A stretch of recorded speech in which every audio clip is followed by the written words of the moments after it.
అయ్యా నమస్కారం. నా పేరు సాయికిరణ్ శర్మ. మాది తెనాలి. గత 2 రోజులుగా రాజేష్ మహాసేన అనే వ్యక్తి మీద హిందూ సమాజం, బ్రాహ్మణ సమాజం మూకుమ్మడిగా దాడి చేయటం జరుగుతూ ఉంది. గమనిస్తూనే ఉన్నాం మనం కూడా.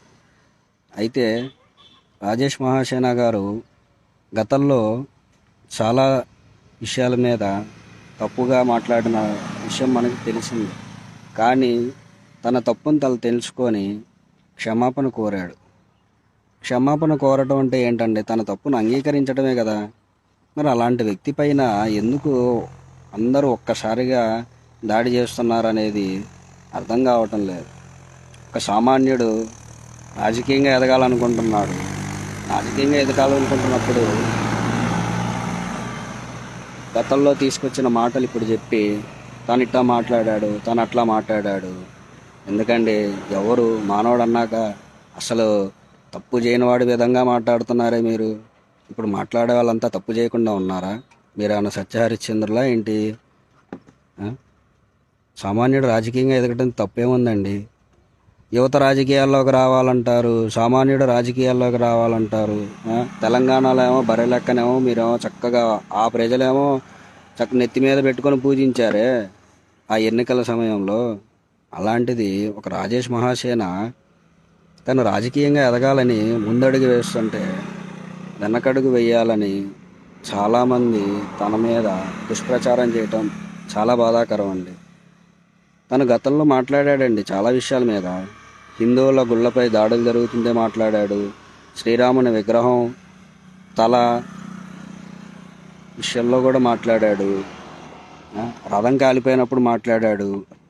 ముస్లిం సోదరులకి అన్యాయం జరుగుతున్నప్పుడు మాట్లాడాడు.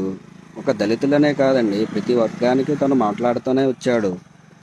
తను మాట్లాడిన దానికి కేసుల్లో ఇరికించి కోర్టులకు వెళ్ళి వస్తూ ఉన్నాడు. తనేం తప్పు చేయలేదు. తను చేసిన తప్పు ఒక్కటే ప్రశ్నించడం. ఆ ప్రశ్నించడం మూలాన తను ఇప్పుడు మళ్ళీ కోర్టులకు వెళ్ళటం రావటం, వాటి మీద పోరాటం చేస్తూ ఉన్నాడు.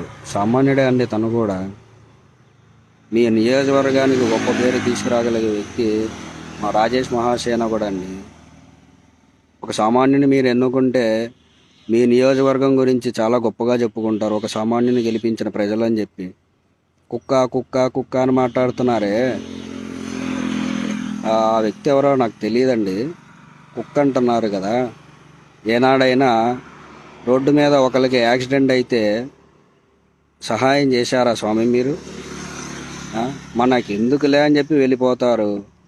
అలాంటిది మీరు కుక్క అంటున్నారు. ఒక సమస్య తన దగ్గరకు వస్తే పరిష్కారం అయ్యేంత వరకు నిద్రపోకుండా వాళ్ళ వెనకాల ఉండి వాళ్ళకు ఒక ధైర్యం చెప్పే రాజేష్ మహాసేన లాంటి వ్యక్తిపై దుష్ప్రచారం చేయటం చాలా బాధాకరం. ఒక బ్రాహ్మణుడిగా చెప్తున్నానండి. ఒక హితం కోరుకునే వాళ్ళు బ్రాహ్మణులు అంటారు. అలాంటిది తనని గెలిపిస్తే మీ సమస్యకి పరిష్కారం ఖచ్చితంగా తీసుకొస్తాడు. ఆ సమస్యపై పోరాటం చేయగలిగే ఏకైక వ్యక్తి మీ నియోజకవర్గానికి చెందిన వ్యక్తి రాజేష్ మహాసేన. తన మీద దయించి క్షమించండి. సినిమాల్లో హీరోలు ఫస్ట్ హాఫ్లో దారుణంగా ఉన్నాడు, రెండో హాఫ్లో మారాడు, ఆ హీరో చాలా గొప్పగా నటించాడు అని మీరే గొప్పలు చెప్పుకుంటారు కదా. తన మొదటి భాగంలో తను మీకు శత్రువుగా కనపడి ఉండొచ్చు, కానీ రెండో భాగంలో చూడండి, ఒక హీరోగా చూడండి, బాగుంటుంది. మీ నియోజకవర్గానికి మేలు చేసే వ్యక్తి. ధన్యవాదాలండి. అర్థం చేసుకోండి.